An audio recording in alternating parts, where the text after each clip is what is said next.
Hello student, आज हम आपको गृह सज्जा में प्रकाश व्यवस्था के अंतर्गत कल हमने आपको कुछ सामान्य जानकारी के बारे में आपको अध्ययन कराया था।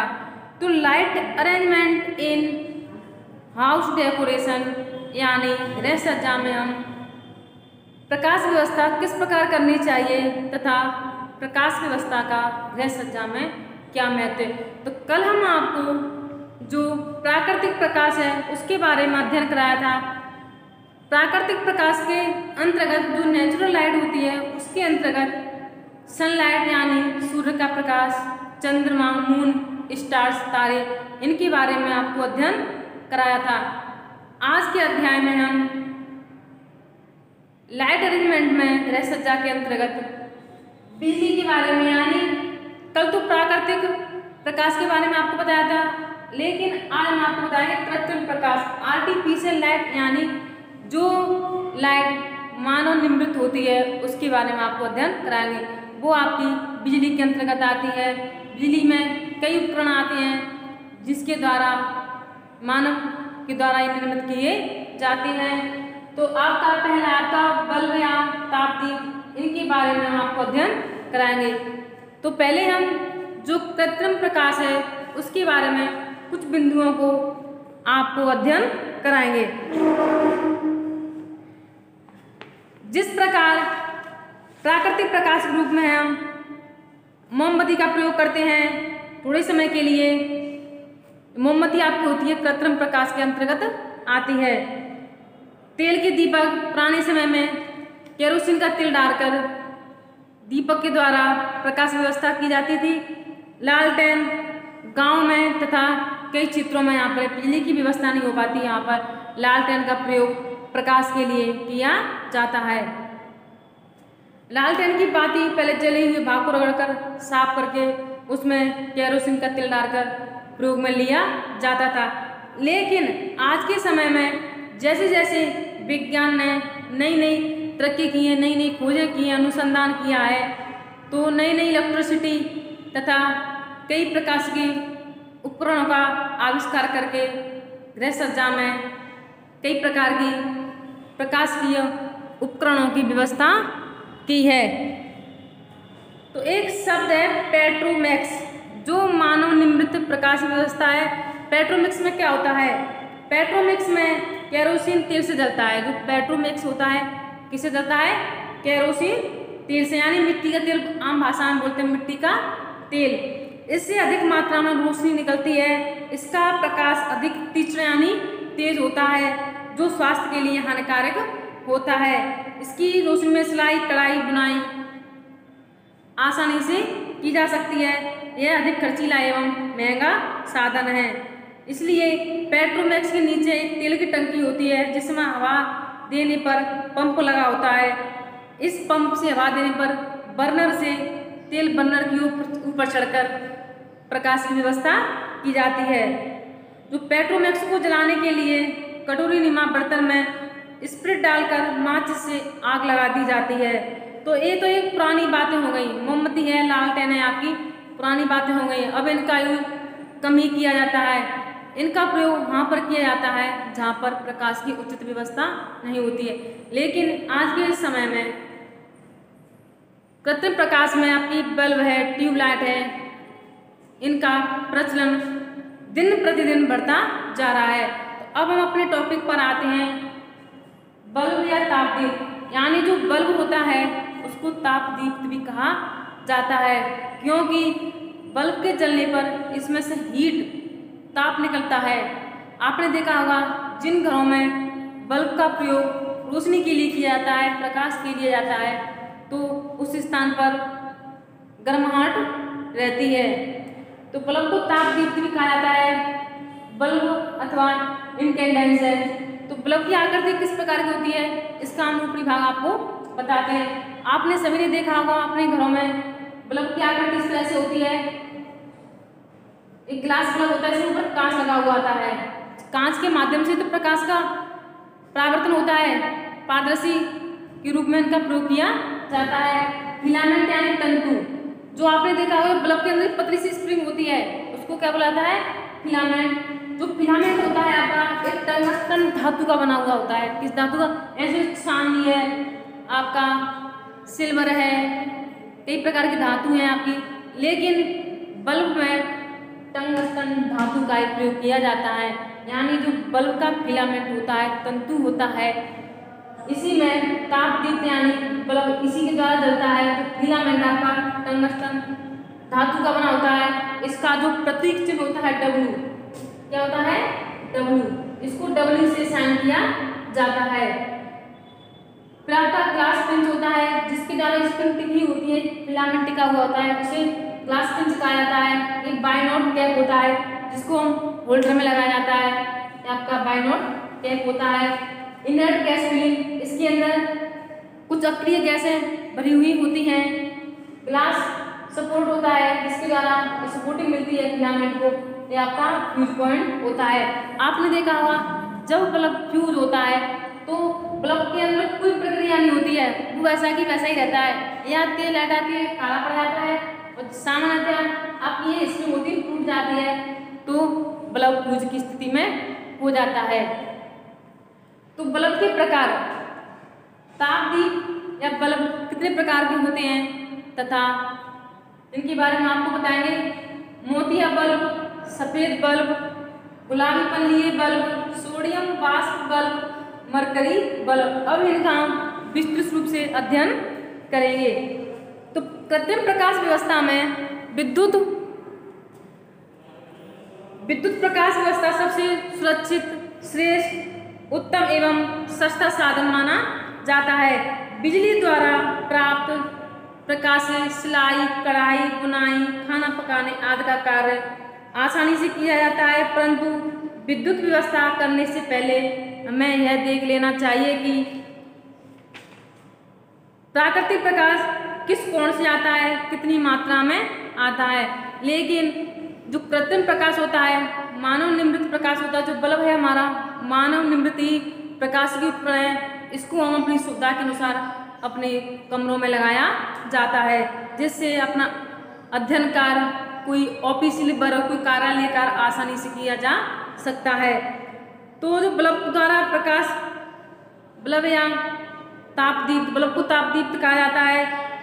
बल्ब को के प्रकाश को तापदीप्त कहा जाता है। बल्ब से हम सभी परिचित हैं। हमारे घरों में प्रकाश प्राप्त करने के लिए बल्ब का ही उपयोग किया जाता है।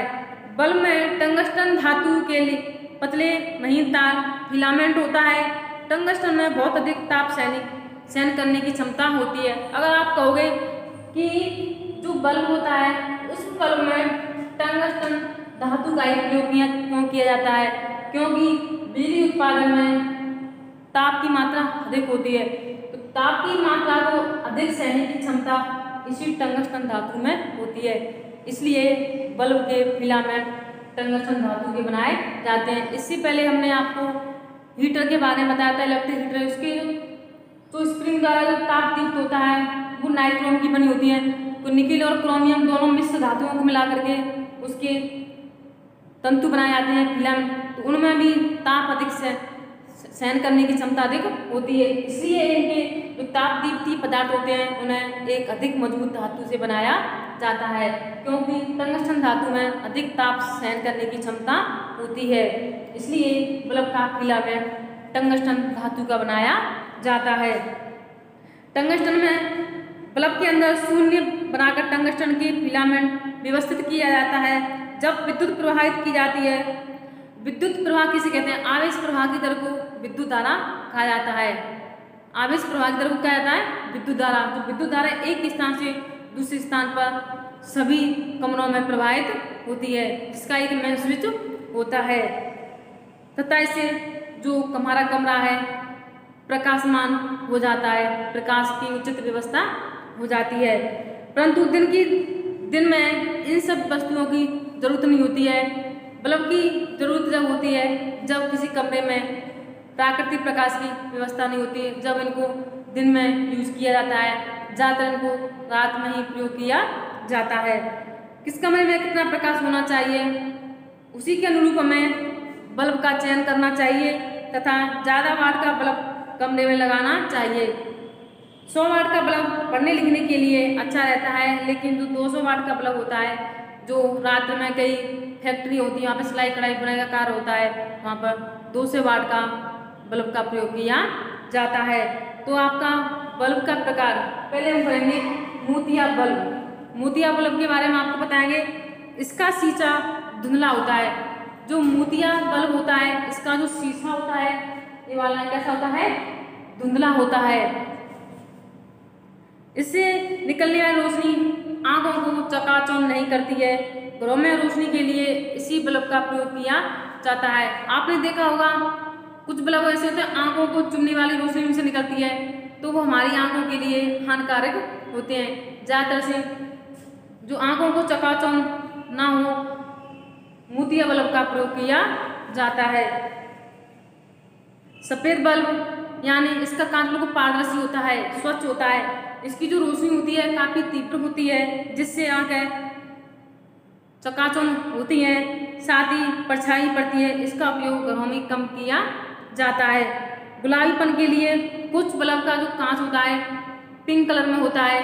आपने देखा होगा नाइट में कोई ऑरेंज कलर का, कोई पिंक कलर का, कोई ग्रीन कलर का, ये हमें प्रकाश के लिए उपयुक्त माने जाते हैं। इसका जो ऊपरी हिस्सा होता है इनेमल धातु का बना होता है। आपने देखा होगा, देखने में कितने प्यारे लगते हैं वो बल्ब, तो ये इनेमल धातु का बना हुआ होता है कि ऊपर किसी धातु की पॉलिश की जाती है, जिससे फिलामेंट हरे नीले प्रकाश को अवशोषित कर लेते हैं तथा गुलाबीपन का प्रकाश देते हैं।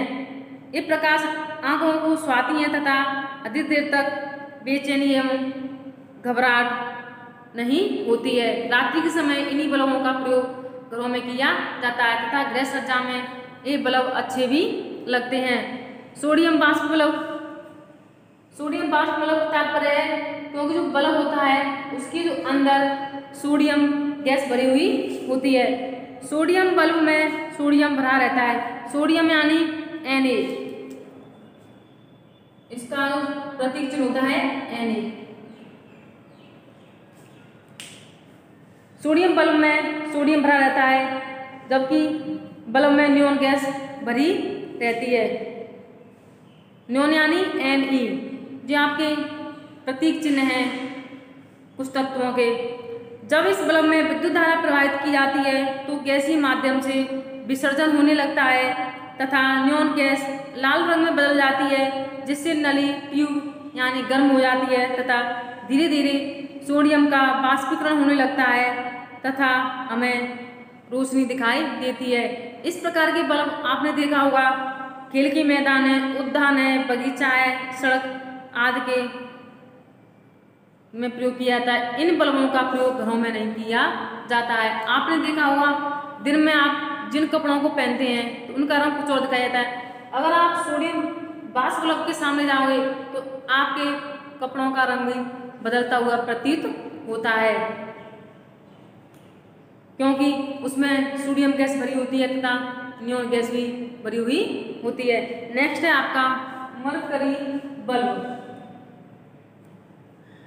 यह बल्ब सोडियम वाष्प की भांति ही होता है, परंतु इसमें सोडियम के स्थान पर मरकरी वाष्प भरी होती है।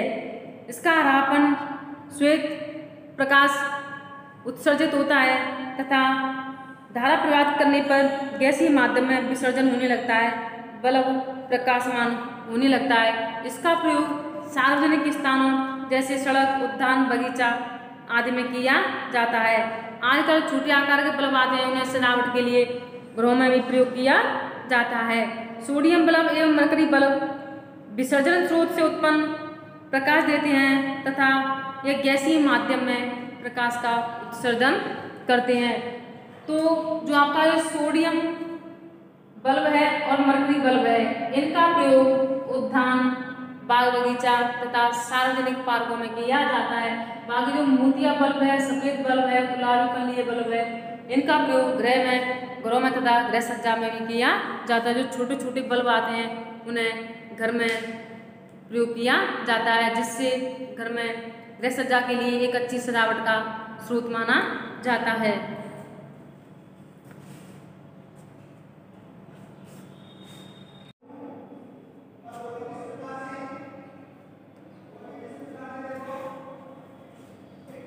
स्टूडेंट, अब हम आपको गृह सज्जा प्रकाश व्यवस्था में दूसरा पॉइंट आपका ट्यूबलाइट या प्रतिदीप्त जो बल्ब था उसके बारे में आपको अध्ययन करा चुके हैं। बल्ब को ताप दीप्त कहा जाता है, उसी प्रकार ट्यूबलाइट को प्रतिदीप्त कहा जाता है। आज के समय में ट्यूबलाइट का अधिक प्रचलन है क्योंकि इसकी जो रोशनी होती है काफ़ी उपयुक्त एवं आँखों को सुकून देने वाली होती है। इससे जो प्रकाश की व्यवस्था है पूरे कमरे में पूर्ण रूप से व्यवस्थित रूप से बिखर जाती है। तो ट्यूबलाइट तो आप सभी जानते हैं, इसको रोड लाइट भी कहा जाता है आम भाषा में। ट्यूबलाइट और फ्लोरोसेंस, तो ये इसकी आकृति है। ट्यूबलाइट इस तरह की होती है, साइड में इसके दो चौक होते हैं जिससे विद्युत धारा प्रभावित होती है। कैथोड कोटेड जो आपका कैथोड रॉड है, cathode coated with electron emitting material, यहाँ से विद्युत का प्रभाव होता है। बाइपिन कैप होता है जिसके द्वारा इसको चौक में सेट किया जाता है। इसकी glass instantly coated with fluorescent fluorspar, इसके अंदर मरकरी तथा फास्फोरस गैस भरी हुई होती है। तो ये आपकी रॉड की संरचना है, इसके बारे में आपको विस्तृत रूप से अध्ययन कराएंगे। तो ट्यूबलाइट होती है, इसका प्रयोग ज़्यादातर सभी क्षेत्रों यानी चाहे गृह सज्जा का क्षेत्र हो, चाहे प्रतिदिन काम में आने वाले सभी कार्यों के लिए ट्यूबलाइट का प्रयोग किया जाता है। ट्यूबलाइट से हम सभी परिचित हैं। यह कांच की एक लंबी नली होती है। किसकी नली होती है? कांच की। आपको दिखाई देता है कि व्हाइट रंग का होती है, लेकिन इसमें जो गैस होती है इसमें पारा यानी मरकरी गैस भरी हुई होती है। उस पारी की वजह से ये सफ़ेद रंग की दिखाई देती है, लेकिन ये कांच की एक लंबी नली होती है जिसकी लंबाई भिन्न भिन्न होती है।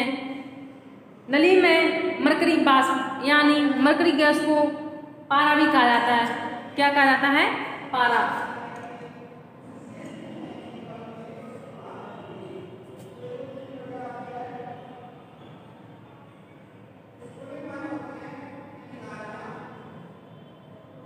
इसके अंदर जो भरा होता है पारा भरा हुआ होता है।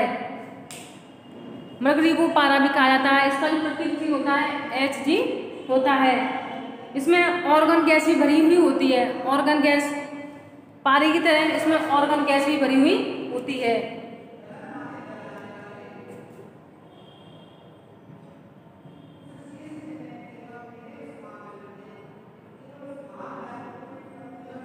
ट्यूबलाइट के अंदर ये दोनों गैसें ही भरी हुई होती हैं। जब ट्यूबलाइट ठंडी रहती है तब मरकरी पारा छोटे ग्लोब्यूल्स नली में सतह पर रहते हैं। विसर्जन शुरू होने के लिए आर्गन गैस का रहना अति आवश्यक है। कहने का तात्पर्य यह है, जब इसमें विद्युत प्रवाह होती है तो दोनों ही गैसों का होना अनिवार्य है। नली के अंदर सतह पर फास्फोरस एवं पारा का लेप होता है। जो नली होती है कांच की होती है, लेकिन इसके अंदर जो फास्फोरस तथा कई गैसों का लेप होता है। फास्फोरस यानी फास्फोरस गैस होती है, उसका लेप होता है, तब पारे का लेप चढ़ा हुआ होता है नली के अंदर, इसलिए ये सफेद रंग की दिखाई देती है। नली के दोनों सिरों पर इलेक्ट्रोड जब गर्म हो जाते हैं तो इलेक्ट्रॉन विसर्जन होने लगते हैं। ट्यूबलाइट प्रकाशमान हो जाती है। विद्युत धारा प्रभाव को नियंत्रित करने के लिए इसमें स्टार्टर एवं चौक लगे हुए होते हैं। आपके स्टार्टर और चौक लगे होते हैं जो विद्युत धारा को नियंत्रित करते हैं तथा प्रकाशमान के लिए प्रभावित भी करते हैं। तो यह आपकी ट्यूबलाइट की संरचना थी जिसके बारे में हमने आपको अध्ययन करा है। एम प्रताप राव के शब्दों में जो ट्यूबलाइट होती है उसमें कई प्रकार की इलेक्ट्रॉन से मिलकर बनी हुई होती है जो प्रकाश के लिए उपयुक्त मानी जाती है। ट्यूबलाइट काफी टिकाऊ होती है। आपने देखा हो घरों में ये सालों सालों तक चलती रहती है तथा इसका प्रयोग ज़्यादातर हम अपने घरों में प्रकाश व्यवस्था के लिए करते हैं। बल्ब की तुलना में इसका जो जीवन काल है 4 गुना अधिक होता है, क्योंकि जो बल्ब है ताप दीप्ति की श्रेणी में आता है, ताप अधिक होता है तो जल्दी से फ्यूज हो जाता है। लेकिन इसमें स्टार्टर चौक लगे होते हैं जो विद्युत धारा को नियंत्रित करते हैं तथा ये जल्दी खराब नहीं होती हैं।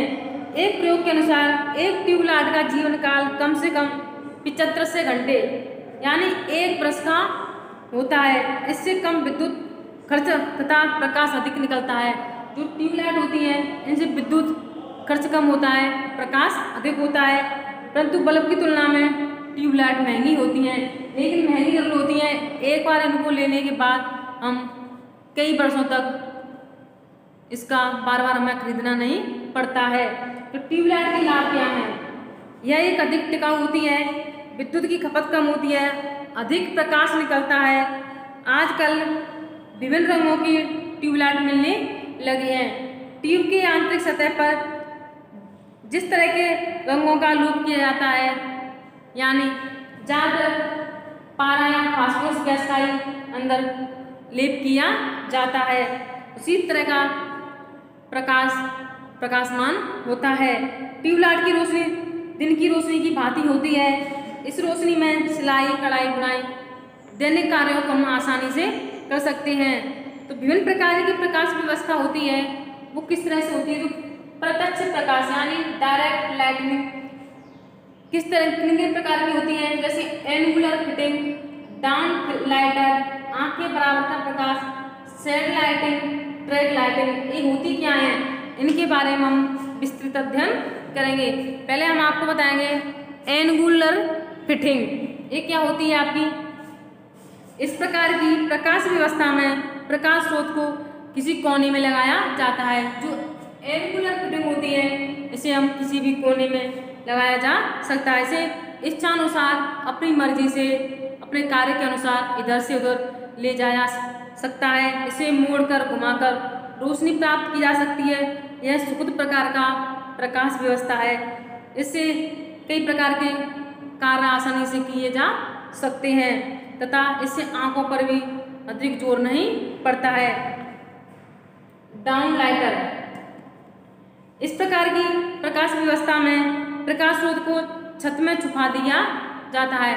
आपने देखा होगा आज के जो फैशन के दौर में दीवारों पर अंडरग्राउंड लाइट होती हैं, उन्हें छत पर ही फिटिंग कर दिया जाता है तथा स्रोत दिखाई नहीं पड़ता है, परंतु धरातल पर खूब प्रकाश निकलता है, जिससे कई प्रकार के कार्यों को हम आसानी से कर सकते हैं। आँख के बराबर की प्रकाश व्यवस्था यह भी आपकी डाउन लाइटर की तरह ही होती है। नेक्स्ट है आपकी शेड लाइटिंग। घरों में प्राय इस प्रकार की प्रकाश व्यवस्था की जाती है। यह अत्यंत ही साधारण एवं सामान्य प्रकाश व्यवस्था होती है। बल्ब को दीवार, छत या टेबल पर टांगा जा सकता है। प्रकाश स्रोत को शेड से रखा जा सकता है। इससे रोशनी धरातल पर अधिक फैलती है, परंतु प्रकाश व्यवस्था एक ही स्थान पर फिक्स होती है तथा इसलिए इसे स्थानीय या सामान्य प्रकाश व्यवस्था भी कहा जाता है, क्योंकि इसे हम टेबल पर, छत पर, कहीं पर भी टांग सकते हैं। नेक्स्ट है आपकी ट्रैक लाइटिंग। वर्तमान समय में ट्रैक लाइटिंग का अधिक प्रयोग किया जाता है। वर्तमान में आजकल इसकी लोकप्रियता दिन प्रतिदिन बढ़ती जा रही है, क्योंकि यह रोचक एवं आनंदमयी प्रकाश व्यवस्था होती है।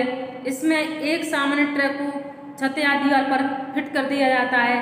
ट्रैक सामान्यतः 4 फीट लंबा होता है। इस ट्रैक में 4 प्रकार के बल्ब जोड़कर अपनी इच्छानुसार प्रकाश व्यवस्था की जा सकती है। तो यह आपका प्रकाश से संबंधित अध्याय है, जिसके बारे में हमने बल्ब के बारे में, ट्यूबलाइट के बारे में, प्रत्यक्ष प्रकाश के बारे में आपको अध्ययन कराया है।